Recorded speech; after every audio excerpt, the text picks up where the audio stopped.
জানেন কি, পরিবারকে সামান্য সম্মান করলেই আল্লাহ আপনার জীবনে 10টি বিশেষ বরকত লিখেবেন। ইসলামে পরিবারের প্রতি সম্মান শুধু দায়িত্ব নয়, এটি এক বিশাল ইবাদত। রাসূল সাল্লাল্লাহু আলাইহি ওয়াসাল্লাম বলেছেন, সর্বোত্তম মানুষ সেই যে তার পরিবারের প্রতি সর্বোত্তম।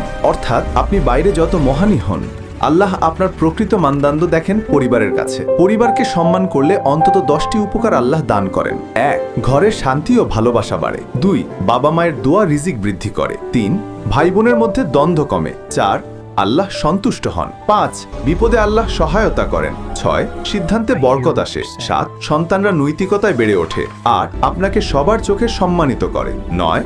গুনাহ মাফের দরজা খোলে। 10. মৃত্যুর পরও পরিবারের দোয়া আপনার আমল বাড়ায়। একজন তরুণ প্রতিদিন বাবা মাকে সম্মান করত, কথা বলতো নরম স্বরে। আশ্চর্যজনকভাবে তার ব্যবসা, রিজিক, এমনকি সামাজিক মর্যাদাও বেড়ে গেল। কারণ যখন পরিবার খুশি, তখন আল্লাহর রহমত ঘরে নেমে আসে। তাই আজ থেকেই শুরু হোক পরিবারকে সম্মান, জীবনের শান্তি, বরকত ও রহমত। প্রতিদিন এমন ফ্যাক্ট স্টোরি পেতে ভিডিওতে লাইক দিয়ে চ্যানেলটি সাবস্ক্রাইব করুন।